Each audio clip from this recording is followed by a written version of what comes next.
Vote का लोगों का अपना ज़ाती राय है, मतदान है, कौन किसको मतदान करेंगे हम इसके बारे में नहीं कह सकते। लेकिन हमारा जो रिलीजियस सेंटिमेंट हट हुआ है और जो लोगों के अंदर बेचैनी पाई जा रही है, इससे ख़तरा इस बात का है कि बंगाल के अंदर जो है अमन अमान को ख़तरा लाहक हो सकता है। और ममता बनर्जी हमेशा से उनकी ये कोशिश रही है कि बंगाल के अंदर पीस एंड लॉ मेंटेन रहे। तो अगर वो पीस और लॉ को मेंटेन करना चाहती हैं और इसके लिए वो हकीकी में काम कर रही हैं, तो इस बयान पे उनको वजाहत करने की ज़रूरत है, क्लियर करने की ज़रूरत है। क्या उनके इस बयान को लेकर आप लोग आने वाले दिनों में जो पश्चिम बंगाल सरकार की जो प्रशासन है या फिर खुद चीफ मिनिस्टर उनसे मिलने की कोशिश में देखिए, उनका बयान पब्लिक हुआ है, उनका बयान पब्लिक डोमेन पे आया है, हम भी पब्लिक डोमेन से उनसे मुतालबा कर रहे हैं और ज़रूरत पड़ेगी तो हम जाहिर सी बात है उनको ज़ाती तौर पर चिट्ठी भी लिखेंगे कि भाई आप इसका ये बयान से हमारा सेंटिमेंट हट हुआ है। और अगर इन सब के बावजूद भी वो माफ़ी नहीं मांगते या इसका कंडम नहीं करती हैं या वो फेक वीडियो का क्लियर नहीं करती हैं, तो फिर हम लोग सड़कों पर उतर कर एहतजाज करेंगे, क्योंकि हमारा कुरान के ऊपर हमारा ईमान है भाई। एक आयत के ऊपर हमारा ईमान, अगर कोई भी मुसलमान एक आयत का मुनकिर होता है तो वो इस्लाम से खारिज हो जाता है। और कोई भी आदमी अगर इस बात की तायद करता है कि वो ऐसा बोली होंगी, ऐसा बोलना चाह रही होंगी, तो आप कैसे जान रहे हैं ऐसा क्या बोलना चाह रही है, आप उसको क्लियर कीजिए। अगर आप जानते हैं कि क्या बोलना चाह रही हैं तो आप उसको क्लियर आपने प्रेस कॉन्फ्रेंस में कहा कि पत्रकारों को जो है इस तरह से आवाज़ उठानी चाहिए और आवाज़ उठा भी रही है, लेकिन आवाज़ उठाने से यही देखा जाता है। गुज़िश्ता एक हफ्ता कबल तृणमूल सुप्रीमो और वज़ीर-ए-आला ममता बनर्जी ने अपने एक तकरीर में कुरान पाक, गीता, रामायण, बाइबल जैसी मजहबी किताबों को लेकर जो मुतनाज़ा बयान दी है, आज उसी के खिलाफ तगड़ा प्रेस क्लब में citizen forum for social justice ने एक प्रेस कॉन्फ्रेंस किया, जिसमें वज़ीर-ए-आला ममता बनर्जी के बयान पर मजम्मत की गई और उस पर इजहार अफसोस भी किया गया। इस प्रेस कॉन्फ्रेंस में हाई कोर्ट के मारूफ वकील सैयद शाहिद इमाम, मारूफ मिल्ली रहनुमा नासिर अहमद, उमर अवैस, पंडित आलोक शर्मा, मौलाना अली अशरफ कासमी, मौलाना खुर्शीद आलम नदवी वगैरह मौजूद थे और अपनी अपनी बातें रखी। मैं साजिद परवेज, टाइम्स न्यूज़ 18 कोलकाता। जुड़े हाथ तो पूजा होती है और हाथ खुले तो दुआ होती है। तो इस महजीब में और इस तहजीब में ये जो भी बयान उन्होंने दिया है पवित्र कुरान को लेके या पवित्र गीता को लेके, ये सरासर नाइंसाफ़ी है किसी भी कौम के प्रति। और यदि धर्म से बड़ा उन्होंने अपने आप को समझ लिया है तो ये उनकी गलती है, इस गलती को उनको सुधारना चाहिए। इसके लिए हम लोगों की तरफ से, आवाम की तरफ से, जनता की तरफ से उनको एक संदेश जाना चाहिए कि आपने यदि ये अज्ञान में किया है तो आप इसके लिए गलती मानें, और आपने यदि ये जानबूझ के किया है तो इसके लिए अपनी गलती को सुधारें। किसी के धर्म को लेकर बोलने का अधिकार आपको कल भी नहीं था, आज आप माननीय मुख्यमंत्री हैं तो आज भी आपको अधिकार नहीं है। लोगों को उनके धर्म के साथ जीने दीजिए, धर्म में किसी भी तरह का वैमनस्यता मत पैदा कीजिए।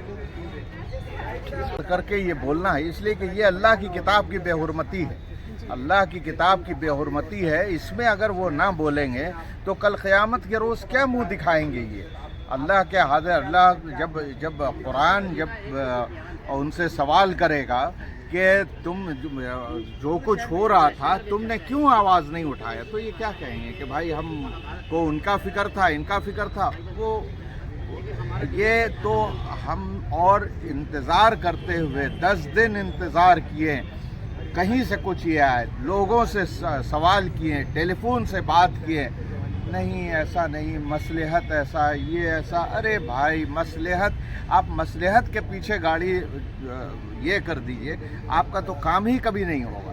तो इस वजह से अब हम लोगों को एक जनरल आदमी, अब ज़रूरत इसी बात की है कि एक जनरल आदमी, एक आम आदमी को उठ करके अपनी बात कहने की ज़रूरत है। सुनिए, क्या उलमाए इकराम पर लोगों का भरोसा अब खत्म हो जाएगा? बिल्कुल ख़त्म हो गया, बिल्कुल ख़त्म हो गया।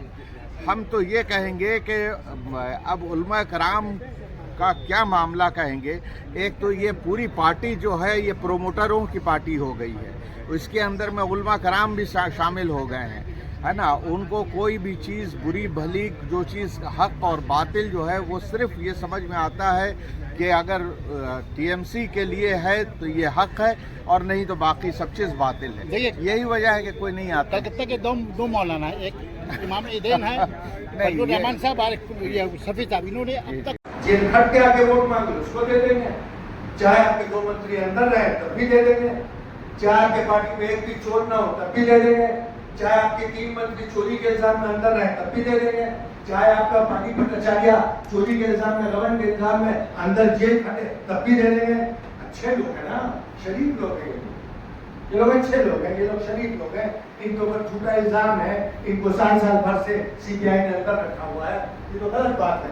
आप छाया कीजिए व्हाइट पेपर, कि इतना व्हाइट पेपर छाया कर दिए कि पासपोर्ट चैटर्जी बेकसूर है, ज्योति मल्लिक बेकसूर है, ये सब काम कीजिए ना। आप कुरान के पीछे, गीता के पीछे, बाइबल के पीछे क्यों पड़ गए? आप देखिए ना कि आपके कहाँ दामन में दाग है। मेयर बना दिया एक शख्स को, पूरा हिंदुस्तान देखता है टीवी पर खुश रहते हुए, वो मेयर बन जाता है। इस चेयर पर सुभाष चंद्र बोस भी बैठ चुके हैं, इस चेयर पर सुरेंद्रनाथ बैनर्जी भी बैठ चुके हैं, आज आपने उसको बैठा दिया। क्या आपका मसला ये आपकी प्राइवेट प्रोप्राइटरशिप कंसर्न है जहाँ सब मुलाजिम है? हमसे एक मंत्री ने कहा था, आप क्या समझते हैं मैं मंत्री हूँ? रात को सोया मंत्री, सुबह में फोन आया संतरी है, और नासिर भाई इसके गवाह है, नाम नहीं बताऊंगा किसका। रात में सोया मंत्री, सुबह उठा संतरी। तो भैया अगर तुम प्रोप्राइटरशिप कंसर्न में नौकरी करने गए हो तो तुम तो कंट्रैक्चुअल लेबर भी नहीं हो। वहां अम्मा है, उनका भतीजा है, फूफी है और भतीजा है, इसके आगे सबका बुरा नतीजा है, कोई कुछ है नहीं। जब कोई कुछ नहीं है तो ये 1.5 मत वाले बनकर पूरे कलकत्ते में घूम पे क्या दिखा रहे हो कि हम कुछ है? जमीन जगह रहता, इस्तीफा देते, इस्तीफा देने के लिए कलम उठाया जाता है, इस्तीफा देने के लिए लिखा जाता है, इस्तीफा देने के लिए कागज चाहिए। यहाँ तो कागज से मतलब नहीं है, गांधी जी होना चाहिए कागज तो उससे मतलब है। भाई गांधी जी वाले कागज में और इस सादे कागज में फर्क है कि नहीं है? इस सादे कागज पे इस्तीफा लिखा जाता है, अगर इस सादे कागज पे इस्तीफा लिख दिया गया तो गांधी जी रुक जाएंगे, फिर गांधी जी जेल में नहीं आएंगे, फिर गांधी जी बैंक अकाउंट में नजर नहीं आएंगे, फिर सीबीआई नहीं आएगी, फिर हम पकड़ा नहीं जाएंगे। सिलसिला चल रहा है, ये साइकिल है, ऊपर जा रहा है, नीचे आ रहा है, ऊपर जा रहा है, नीचे आ रहा है। बहुत अच्छी है मुख्यमंत्री, बहुत अच्छी वजीर आला मिला, ज्योति बोस से मुकाबला करा दीजिए, बुद्धदेव से मुकाबला करा दीजिए, तो कहाँ ज्योति बोस, कहाँ ममता बनर्जी, कहाँ बुद्धदेव, कहाँ ममता बनर्जी? भाई खुद कहा है जर्मन आती है, जापानीज आती है, फ्रेंच आती है, डैनिश आती है, लैटिन आती है, संस्कृत आती है, उर्दू आती है, हिंदी आती है। अच्छा लैटिन भी नहीं कर दिया, टेट लैंग्वेज, जब लैटिन बोली नहीं आती उनको आती है। 18-19 लैंग्वेज जानती है वो, इतनी पढ़ी लिखी मंत्री तो कभी नहीं थी बता। बड़ी अच्छी है, मैं कोई इख्तिलाफ नहीं कर रहा हूँ, मैं उनकी तारीफ कर रहा हूँ और मैं उनको कोट कर रहा हूँ, वो जो बोलती है वही मैं सुना रहा हूँ, मैं तो वही बात सुना नहीं रहा आपको। तब जब आप इतनी पढ़े लिखी है और आपकी डिग्री भी है PhD की, अभी अलग बात है कि कोई यूनिवर्सिटी बनी नहीं जहाँ से आपने PhD लिया था, ये तो अलग बात है, कोई यूनिवर्सिटी नहीं बनी तो PhD आपकी है ना। भाई आप PhD होल्डर है तो व्हाइट पेपर शाया कर दीजिए ना, आपको कुरान की बात करनी पड़ेगी, न गीता की बात करनी पड़ेगी, न बाइबल की बात करनी पड़ेगी, न तौरात की बात करनी पड़ेगी। चुप है मुसलमान, मुसलमान को सांप सूंघ गया नहीं, वो ऐसा है ना कि वो वोट नहीं बोलना चाह रही। अरे भैया तुम्हारा टोकन नंबर तो तृणमूल में 5,92,887 है, तुमको कैसे पता ममता जी क्या सोच रही? हर आदमी कालीघाट के बेडरूम जाती निकल रहा है, मैं जानता हूँ ऐसा नहीं सोच रही थी, तो आप बताइए कैसा सोच रही थी? मैंने इससे पूछा, बड़े लीडर बनते तो आप बताइए क्या सोच रही थी?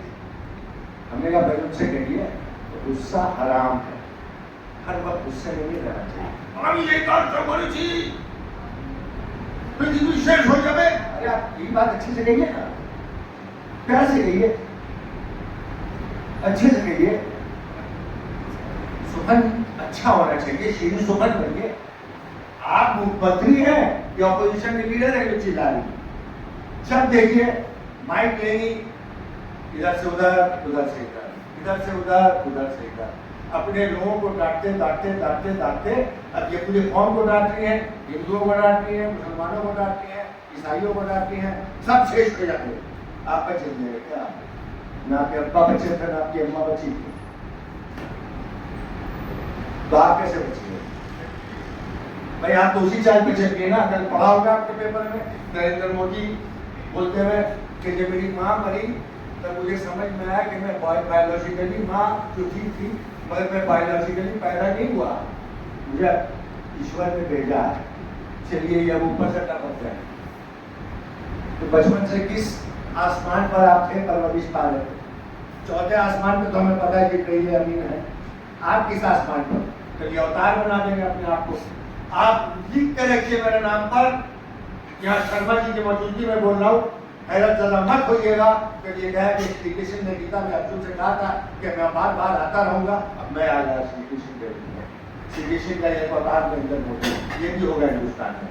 दोनों एक पैरेलल चल रहे हैं, इधर वो बोल रहा है, इधर ये बोल रही है। कुछ तो है जिसकी पर्दादारी है, ऐसी ही तो बात नहीं होती है। बहुत सुन लिया, बहुत खामोश रहे 13 वर्ष से। बहुत जबरदस्त आपको एक मौका बंगाल की हुकूमत ने दिया था, अभी लॉकडाउन बनिए लोगों। तो एशिया में पैदल इस फुटपाथ चलेगा ये तो 10 सेकंड में। रिबन स्ट्रीट में इस फुटपाथ से उस फुटपाथ 10 सेकंड में क्रॉस कर लीजिए। रेड रोड में 100 मीटर रास्ते पर बगैर खटका लगे हुए चल के दिखाइए। बड़ा बाजार में पैदल चलिए। अभी लॉकडाउन बनिए लोगों। लॉकडाउन तो हुआ नहीं, आपके पार्टी में सब ठन हो गए, पब्लिक को कुछ नहीं मिला। ये देखिए ना परसों तक की बारिश ना।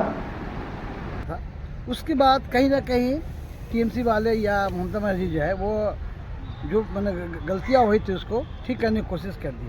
तो कहीं ऐसा ना हो कि असेंबली से पहले एक झटका जोर के 2011 में बायामास का एक स्लोगन था, लाल लाल लाल रहेगा और 36 साल रहेगा।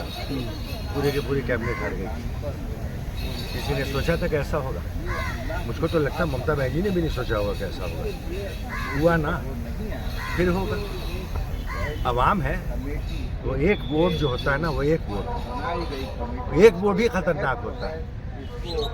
एक वोट एक उंगली, ये जो उंगली है इतनी खतरनाक चीज़ है कि 2004 में इंडिया शाइनिंग में वाजपेयी चले गए, 77 में इंदिरा गांधी चली गई,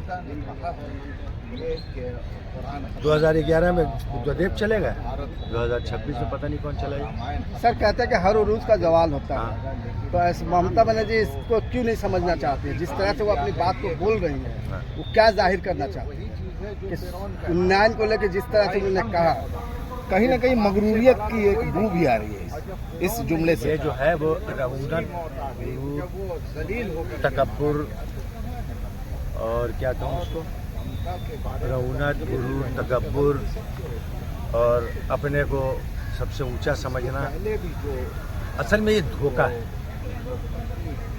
अगर मैं ये समझ जाऊं कि मैं सबसे बड़ा हूं, सबसे अच्छा मुकर्रिर हूं, सबसे अच्छा वकील हूं, तो मैं LLB की डिग्री के बाद भी जाहिल नहीं हूं। ये अपने आप को धोखा दे रही है। ये तो धोखा है ना खुद को देना। सर उलमा खामोश